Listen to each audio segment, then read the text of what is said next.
오늘 함께 나눌 말씀의 제목은 감사와 은혜는 한 세트입니다. 다시 함께 따라합시다. 감사와 은혜는 한 세트입니다.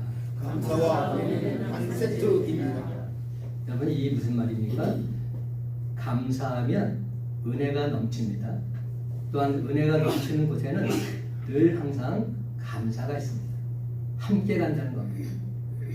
일본의 신학자 우치무라가 늘 말하기를 감사는 은혜 받는 그릇이다 말했습니다. 감사의 그릇이 크면 클수록 은혜 또한 더 크게 임하게 되어 있습니다. 독일의 신학자 보네포는 또 이런 말도 했습니다. 기독교인과 비기독교인을 구분하는 방법은 간단하다. 불평과 원망을 일삼는 사람은 비기독교인이다. 그러나 범사에 감사하는 마음으로 살아가는 사람은 기독교인이다. 이렇게 말했습니다. 그래서 감사는 내가 기독교인이라는 사실을 보여주는 표식인 겁니다. 사인인 겁니다. 따라서 믿음이 있는 사람은 어떠한 형편 속에서도 감사합니다. 여러분, 왜 우리가 범사에 하나님께 감사를 드려야 합니까? 감사는 진정 믿음의 문제이지 환경의 문제가 아니기 때문입니다. 우리가 살면서 감사하게 되는 때는 하나님은 언제나 우리에게 가장 좋은 것을 주신 분이다. 이런 확고부동한 믿음이 있을 때입니다. 표면적으로 볼 때는 환난이요 시련이라 해도 그런 믿음으로 살게 되면 그것이 오히려 복이요 은혜인 것을 믿음의 사람은 온전히 경험하게 되는 것입니다.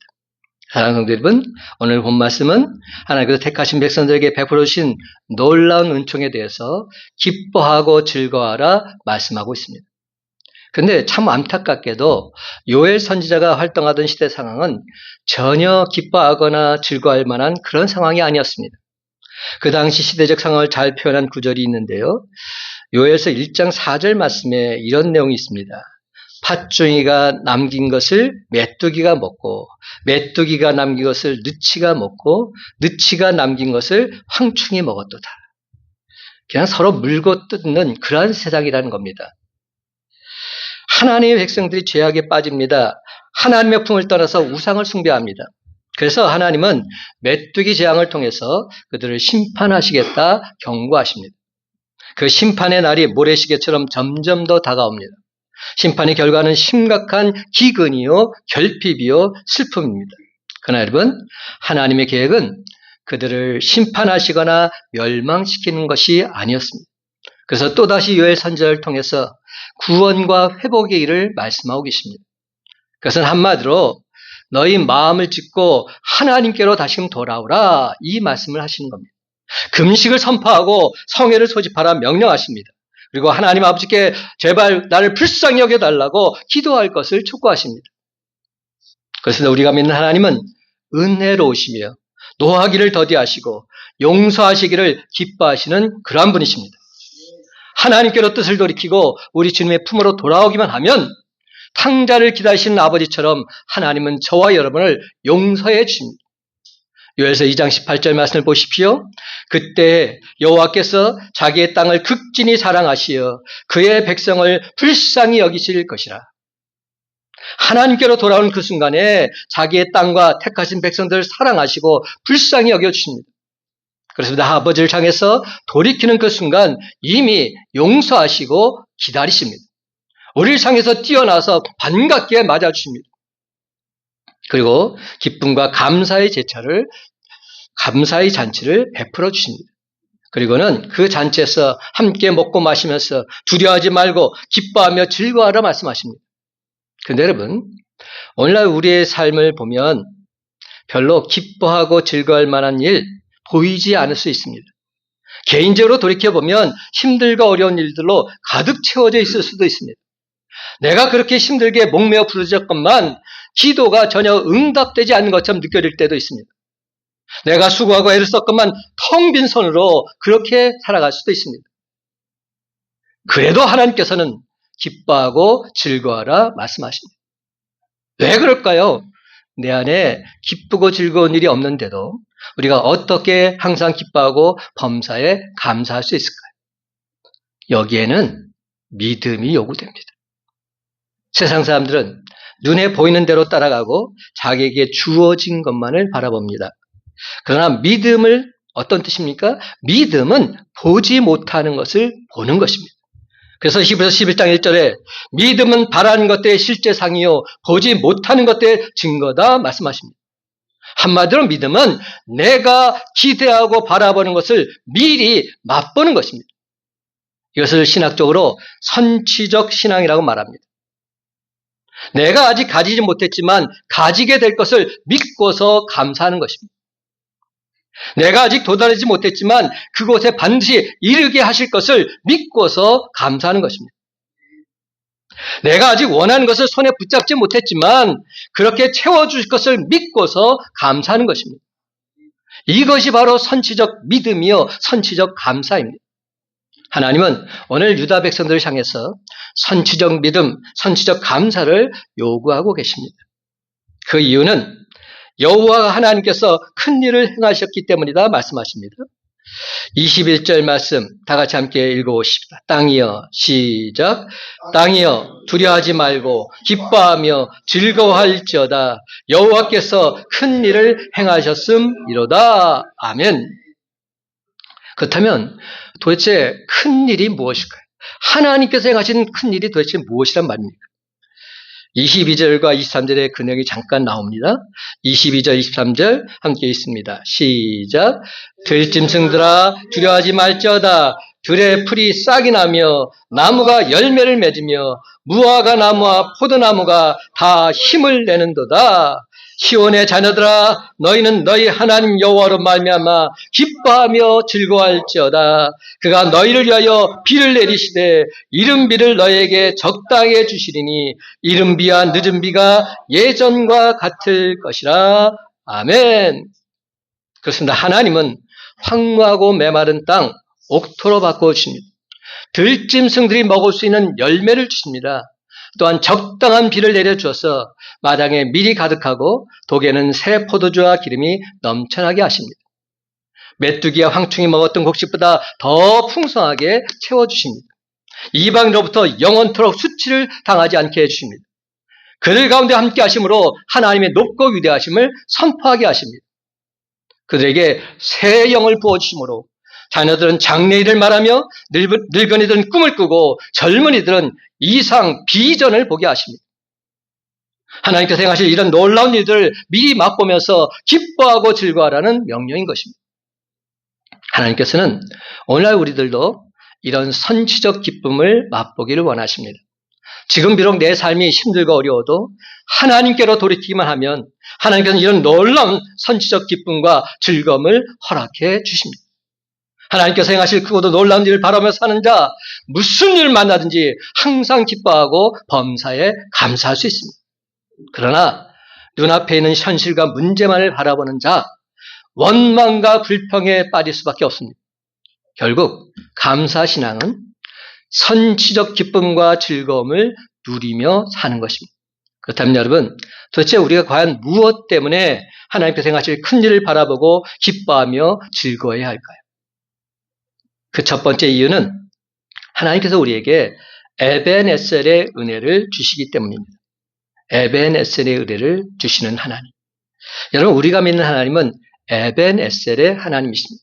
이 말씀은 사무엘 선지자가 블레셋군을 물리치고 미스바와 센 사이에 기념비를 세우고 에벤에셀이라 말한 데서 유래를 합니다. 다 같이 사무엘상 7장 12절 말씀 한 목소리 읽어보기 원합니다. 사무엘이 시작. 사무엘이 돌을 취하여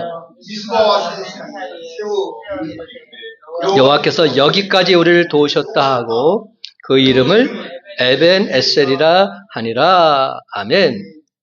에벤에셀, 이 말의 의미는 하나님께서 여기까지 우리를 도우셨다, 이 말입니다. 우리의 지나온 시간들을 돌이켜 보십시다. 여러분은 어떻게 오늘 이 자리에까지 오시게 되었습니까? 그 해답은 에벤에셀의 은혜입니다. 하나님께서 여기까지 우리를 도와주셨기 때문입니다. 그래서 하나님께서 우리를 여기까지 지켜주시고 여기까지 보호해주시고 여기까지 인도해 주신 줄 믿으시기 바랍니다. 만에 하나 내 힘으로 내 능력으로 왔다고 생각하면 오산입니다. 교만입니다. 우리 인간은 대단한 존재이기도 하지만요, 가장 무기력한 존재이기도 합니다.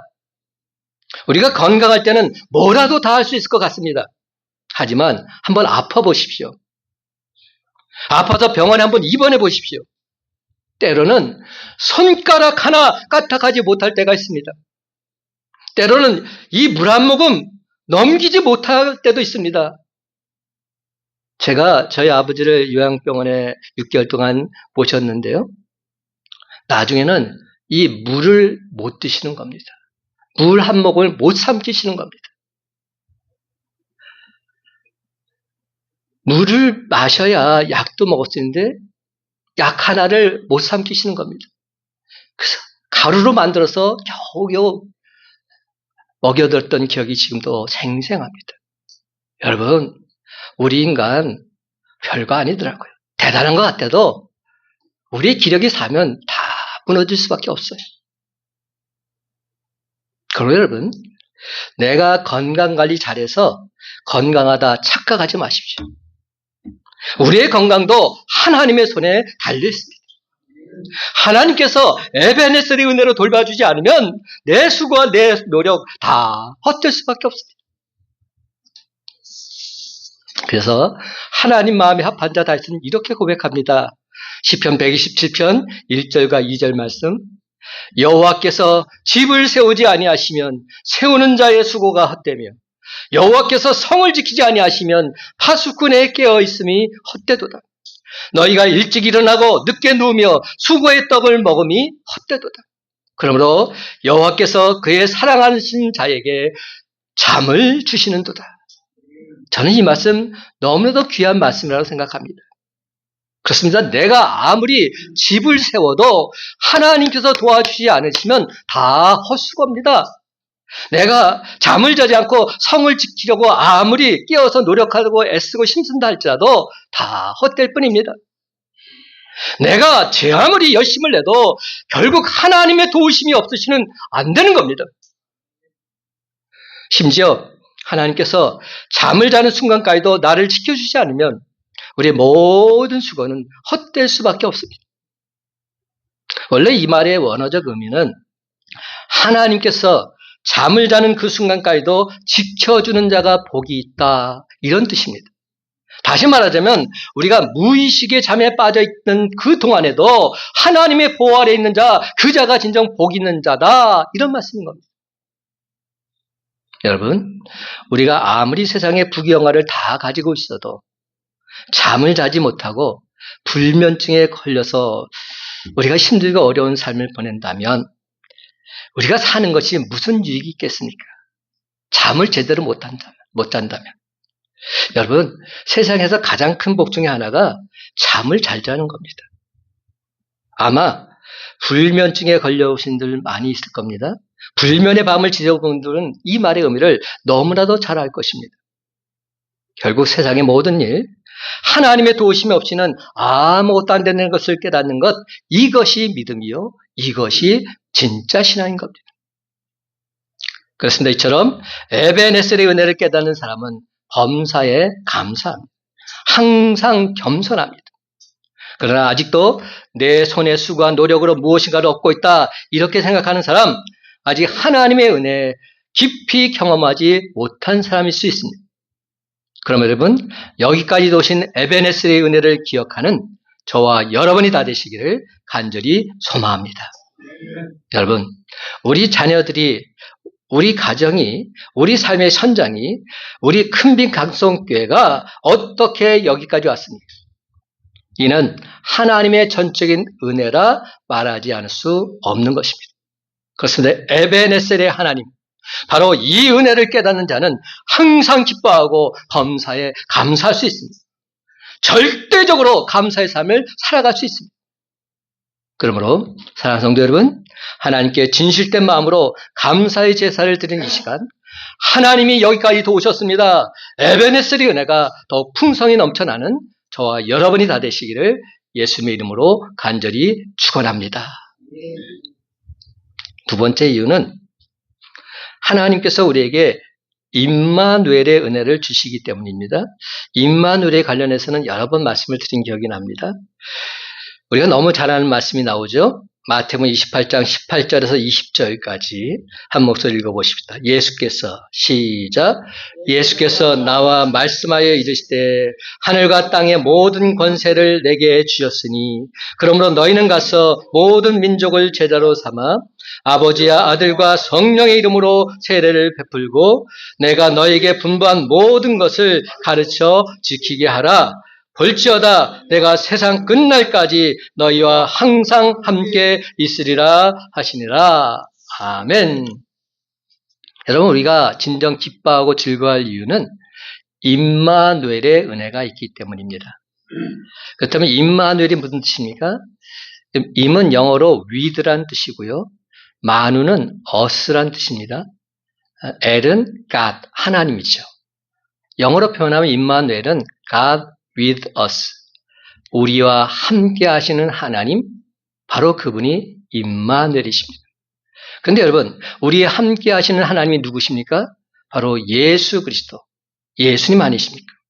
18절을 보면 예수님이 어떤 분으로 묘사되고 있습니까? 하늘의 권세, 땅의 모든 권세를 하나님으로부터 부여받으신 전능하신 분이다, 이렇게 말씀하고 있습니다. 그렇습니다. 하늘의 권세, 땅의 권세, 모든 것을 가지신 임마누엘 주님이 나와 함께 하심을 믿는 사람, 진정 행복할 수밖에 없습니다. 그 어떤 상황에서도 염려하거나 두려워하지 않습니다. 우리가 이 사실을 믿지 못하기 때문에 두려워하는 겁니다. 염려하는 겁니다. 임마누엘 주님이 나와 함께 하신다는 게 확실히 있다면 우리는 흔들릴 수 없는 것입니다. 시편 23편 다윗의 고백을 들어보십시다. 다윗은 지금 사망의 죽음이 기다린 골짜기에 처해 있습니다. 그런데도 그는 해를 받을 것을 두려워하지 않습니다. 오히려 나는 부족함이 없다, 이렇게 노래합니다. 그렇다면 다윗은 우리와는 남다른 배짱과 능력이 있어서 그렇게 말하고 있을까요? 아닙니다. 그가 믿고 있는 한 가지가 있습니다. 자기는 지금 양과 같이 미련하고 연약한 존재인데도 하나님께서 나의 목자이심을 믿고 있습니다. 여호와는 나의 목자시니 내게 부족함이 없으리로다 선포하고 있는 겁니다. 또한 그 선한 목자이신 하나님께서 다윗 자신과 함께 하심을 굳게 믿고 있습니다. 시편 23편 4절 말씀, 내가 사망의 음침한 골짜기로 다닐지라도 해를 두려워하지 않을 것은 주께서 나와 함께 하심이라. 아멘입니다. 사랑하는 성도 여러분, 하나님이 지금 예배드리는 이 순간에도 나와 함께 하심을 여러분은 진정 믿으십니까? 하나님이 나와 함께 하심을 믿는 사람, 두려워하거나 염려하지 않습니다. 그 어떤 상황 속에서도 담대할 수 있습니다. 제 아들이 다 커서 지금은 목사가 되었는데요. 제 아들이 어렸을 때는 좀 연약했어요. 그래서 많이 예수한 가운데서 힘들고 어려움을 겪었죠. 병원도 참 많이 다녔고요. 근데 이 아이가 좀 연약하고 왜소하다 보니까 놀이터에서 놀다가 자기보다 큰 형들에게 조금 놀림을 당했던 모양입니다. 그러다가 멀리서 다가오는 아빠를 보더니 갑자기 그 형들한테 막 대드는 겁니다. 막 달려드는 겁니다. 아빠가 오면 그 형들쯤이야 얼마든지 혼내줄 수 있다고 그렇게 믿은 것이죠.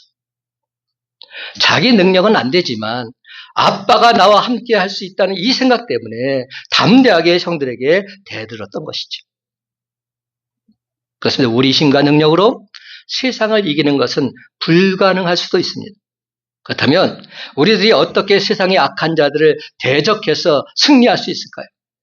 하늘의 권세, 땅의 권세를 가진 임마누엘 주님이 우리와 함께 하시면 능치 못함이 없는 줄 믿으시기 바랍니다. 그렇습니다. 임마누엘 주님이 함께 하시니까 죽은 나사로도 살아난 줄로 믿습니다. 임마누엘 주님이 함께 하시니까 12년 동안 혈루증을 앓던 여인의 병도 떠나간 줄로 믿습니다. 임마누엘 주님이 함께 하시니까 맹인 바리머의 눈도 활짝 떠지게 된 줄로 믿습니다. 그러면 여러분, 결코 낙심하거나 포기하지 마시기 바랍니다. 하나님의 얼굴을 구하고 찾는 자에게 주님은 지금도 여전히 동행해 주십니다. 그런데 문제는 그 주님의 힘을 빌리지 않고 내 힘과 내 뜻대로 행하려고 하는 데 있습니다. 하지만 아무리 그래봤자 별 소용이 없습니다. 바로 그 순간 우리는 전능하신 하나님, 우리의 아빠 되신 하나님, 그분을 향해서 부르짖어야 합니다. 그렇다면 하나님 아버지를 향해서 부르짖는 것, 이것이 무엇입니까? 이게 바로 기도하는 것 아닙니까? 하나님 아버지께 기도하는 삶. 하나님 아버지를 향해서 기도하면 우리가 미처 깨닫지 못했던 것까지도 알게 해주시고 더 풍성한 은혜를 온전히 베풀어 주실 줄로 믿습니다. 그래서 여러분, 이처럼 우리가 임마누엘의 은혜를 경험하게 되면 주님 안에서 항상 기뻐하고 즐거워할 수 있습니다. 항상 기뻐하고 즐거워하는 삶이 뭡니까? 그게 바로 감사하는 삶 아닙니까? 늘 언제나 감사의 찬송이 넘쳐나게 되어 있습니다.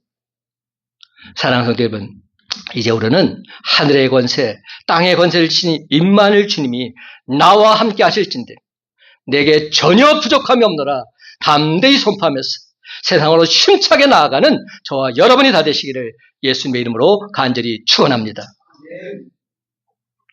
세 번째 이유는 하나님께서 우리에게 여호와 이레의 은혜를 주시기 때문이죠. 여호와 이레의 은혜를 주시는 하나님.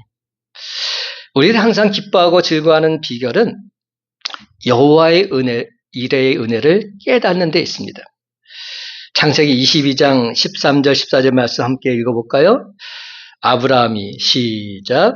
아브라함이 눈을 들어 살펴본즉 한 순양이 뒤에 있는데 뿔이 숯불에 걸려 있는지라. 아브라함이 가서 그 순양을 가져다가 아들을 대신하여 번제로 드렸더라. 아브라함이 그 땅 이름을 여호와 이레라 하였으므로 오늘날까지 사람들이 이르기를 여호와의 산에서 준비되리라 하더라. 아멘. 여러분, 여호와 이레 이 말씀은 창세기 22장에서 아브라함이 100세에 낳은 아들 이삭을 번제로 드릴 때 나온 말씀입니다. 아브라함이 말씀에 순종해서 이삭을 제단에 결박하여 올려놓고 칼을 들어서 치려는 순간 하나님께서 아브라함을 다급하게 부르십니다. 아브라함아, 아브라함아, 내가 이제야 내 아들 독자 이삭보다 나를 더 사랑한 줄 알았노라. 감동하신 하나님이 아브라함의 믿음을 기쁘게 받으시고 숯불에 걸린 순양을 준비해 주십니다. 그 순양을 하나님께 번제로 드리면서 아브라함이 그 땅 이름을 여호와 이레라 부르고 있습니다. 여호와 이레, 하나님께서 준비해 주셨다. 바로 이 고백입니다. 하나님께서 준비하셨습니다. 그렇습니다. 우리가 믿는 하나님은 우리의 모든 필요를 나보다 더 잘 아시는 분이십니다. 자녀들은 자기들이 자신의 모든 필요를 잘 안다고 늘 그렇게 착각하며 살지요. 그래서 자녀들이 부모에게 항상 하는 말이 엄마, 아빠, 나 좀 그만 내버려둬. 내가 알아서 할게. 제발 내 문제는 내가 알아서 할 테니까 그냥 좀 내버려 달라. 이렇게 말들 합니다. 거기에 여러분 가운데서도 하나님 아버지 앞에서 이렇게 말씀하시는 분은 없으십니까? 하나님 아버지, 내 일은 내가 알아서 할 테니까 제발 나 좀 그냥 내버려 두세요. 그렇게 말씀하시면 하나님께서 정말로 내버려 두실 수 있습니다. 사랑하는 성도 여러분, 하나님 우리에게 필요한 모든 것을 예비하시고 우리를 기다리고 계십니다. 하나님은 우리의 헌신과 순종을 원하십니다. 100세에 얻은 아들 이삭, 눈에 넣어도 아프지 않은 이삭을 주님 말씀에 순종하여 칼을 빼든 바로 하나님 아버지의 말씀을 믿은 그 아브라함의 그 믿음을 하나님은 진정 받기를 원하십니다. 이제야 내가 나를 정말로 세상의 그 무엇보다 사랑하고 경외하는 줄 알았다. 기뻐하십니다. 여기에 바로 여호와 이레의 축복이 있습니다. 하나님은 심은 대로 거두게 하십니다. 순종과 헌신의 씨앗을 심으면 크고도 놀라운 기적의 열매가 반드시 나타나게 되어 있습니다. 우리가 알지 못하고 기대하지 못했던 하늘의 축복 강권적으로 임하게 될 줄로 믿습니다. 그렇습니다. 바로 이것이 여호와 이레의 은혜입니다. 그러므로 사랑하는 성도 여러분, 지금 내 앞에 있는 환경이나 문제를 보지 마시고 아브라함처럼 믿음과 순종의 씨앗을 뿌리시기 바랍니다. 그리하면 하나님께서 반드시 여호와 이레의 축복 채워 주실 줄로 믿습니다. 그렇습니다, 여러분. 여호와 이레의 축복을 믿음의 눈으로 먼저 바라보는 자, 항상 기뻐하고 즐거워할 수 있습니다. 범사에 감사의 찬송 부를 수 있습니다. 의인 욥이 그 많던 재산을 다 약탈을 당했지요. 사랑한 자녀 10명이 졸지에 지붕이 무너져서 다 사고로 죽고 말았습니다. 그런데 그 이후에 욥은 뭐라고 고백하고 있습니까? 이렇게 고백하지요. 욥기 1장 21절. 내가 모태에서 알몸으로 나왔사온즉 또한 알몸이 그리로 돌아가올지라. 주신 이도 여호와시요 거두신 이도 여호와시오니 여호와 이름이 찬송을 받으실지니이다. 아멘입니다. 주신 분도 하나님이시고 거두신 분도 하나님이십니다. 그러므로 나는 하나님의 이름을 찬송할 도리밖에 없습니다. 이렇게 고백하고 있는 겁니다. 모진 환난 중에서도 지금 욥은 하나님께 감사합니다. 감사합니다. 그래도 감사합니다. 감사의 찬송을 드리고 있습니다. 다시 한번 분명히 말씀드립니다. 감사는 믿음의 문제입니다. 믿으면 진정 감사하게 되어 있습니다. 고린도후서 8장에 보게 되면 마게도냐 교인들이 풍성한 감사를 하나님께 드렸다고 나옵니다. 그렇다면 그들이 어떻게 풍성한 감사를 드렸을까요? 그들의 삶이 풍요로워져서 하나님께 감사를 드린 것일까요? 우리는 이렇게 착각을 해요. 아, 뭔가 하나님께서 크신 은혜를 베풀어 주셨구나. 그러니까 풍성한 감사를 드렸구나. 아닙니다. 절대로 그렇지 않습니다. 고린도후서 8장 2절 말씀을 보면 분명히 내용이 나옵니다. 이렇게 말합니다. 환난의 많은 시련 가운데서 그들의 넘치는 기쁨과 극심한 가난이 그들의 풍성한 연보를 넘치도록 하게 하였느니라. 이게 무슨 말인지 아세요? 마게도냐 교인들은 환난의 많은 시련 가운데서도 그들의 기쁨이 더욱 넘쳐났다. 이렇게 말씀하고 있는 겁니다. 극심한 가난 속에서도 오히려 풍성한 연보를 넘치도록 하나님께 드렸다. 이렇게 말씀하고 있는 겁니다. 전혀 매칭이 안 되는 겁니다. 환난의 많은 시련 가운데서 어떻게 기쁨이 넘쳐날 수 있단 말입니다. 극심한 가난 가운데서 어떻게 풍성한 연보를 하나님께 드릴 수 있단 말입니다. 그런데도 이들이 이렇게 한 것은 믿음이 있었기에. 여러분, 조금 이해가 되십니까? 감사는 절대적으로 믿음의 문제입니다. 우리가 감사가 어떻게 되냐면 자꾸만 환경에 좌우될 때가 참 많아요. 내게 하나님께서 놀라운 은혜와 축복을 주시면 감사하지요. 근데 내 삶이 점점 더 핍절해지고 힘들어지고 환난과 핍박이 다가오게 되면 감사가 어디 있습니까? 하나님을 향해서 원망과 불평하게 되는 거죠. 우리의 감사가 환경에 좌우되면 안 되는 겁니다. 그것은 감사가 아닙니다. 그런 감사는 세상 사람들도 다 합니다. 사실 신앙심이 없는 사람은 환경이 제 아무리 풍요로워져도 감사할 줄 모릅니다. 많은 사람들은 그래요. 하나님께서 내게 복을 주시면 내가 하나님께 감사하며 살겠습니다. 근데 나중에 그의 삶을 보세요. 감사할까요? 안 그래요. 안 그래요. 환경이 제 아무리 풍요로워져도 감사할 줄 모릅니다. 사울 왕이 그러했습니다. 그는 나라의 전부를 차지한 이스라엘의 초대 왕이 되었습니다. 근데 믿음이 없으니까 감사하지 못하고 그의 마음속에 늘 불평과 원망이 가득 차 있었던 겁니다. 예수님의 비유 가운데 나오는 어리석은 부자도 똑같습니다. 농사가 잘 되었습니다. 창고를 새로 짓고 곡식을 가득 쌓아 놓았습니다. 그렇지만 믿음이 없으니까 하나님께 감사할 줄 몰랐던 겁니다. 그때 하나님께서 뭐라고 말씀하십니까? 오늘 내 쌓아놓은 이 모든 것을 내가 내일 거두어가면 네가 어떻게 할 것인가? 누가복음 17장에 보면 예수님께서 10명의 문둥병들을 낫게 해주셨습니다. 그런데 그 중에 한 명만이 와서 예수님께 감사를 드렸죠.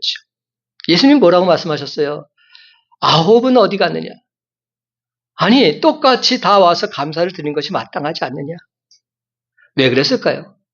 믿음이 없었기 때문에. 우리의 신앙도 마찬가지 아닐까요? 내가 진정 믿음이 없다면 우리 삶 속에서 감사는 있을 수 없어요.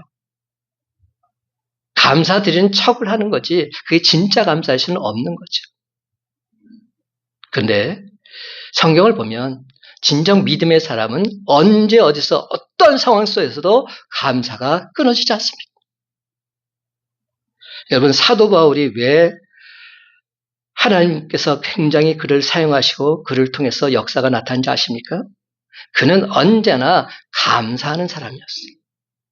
그의 서신서를 다 보세요. 보면 제일 첫머리가 다 감사로 시작합니다. 감사 인생말로 시작합니다.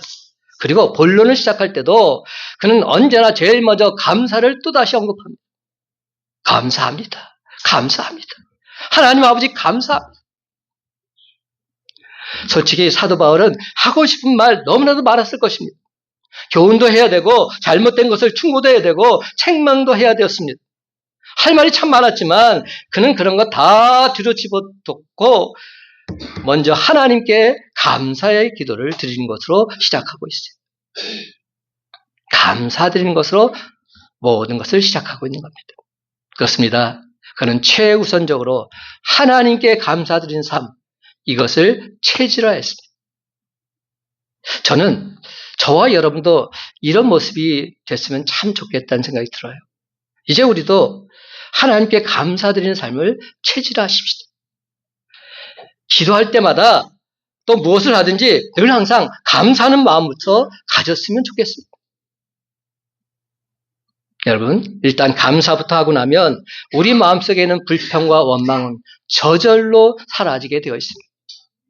근데 여러분, 하나님께 감사하기보다는 먼저 답답한 사정, 답답한 마음부터 하나님께 한번 꺼내보시기 바랍니다. 그러면 하나님께서 베풀으신 은혜가 한없이 많건만 감사는 순식간에 다 잊어버리고 마는 겁니다. 온데간데 없이 사라지고 맙니다. 그렇습니다. 감사를 체질화해서 감사하는 삶을 살아갈 때 부지불식간에 늘 항상 기쁨과 평안이 찾아오게 되어 있습니다. 그렇습니다. 여러분, 감사를 체질화하게 되면 저와 여러분 마음속에는 불평과 원망 어느덧 사라지고 주님이 주시는 참된 기쁨과 평안이 넘쳐나게 될 줄로 믿습니다. 사랑하는 성도 여러분, 지금 비록 유다 백성들이 범죄함으로 재앙의 직면에 있지만 선지자의 말씀을 듣고 하나님께로 돌이키기만 하면 하나님은 황무지를 옥토로 온전히 바꾸어 주실 줄로 믿습니다. 여호와 일의 축복 반드시 허락해 주실 줄로 믿습니다. 그렇습니다.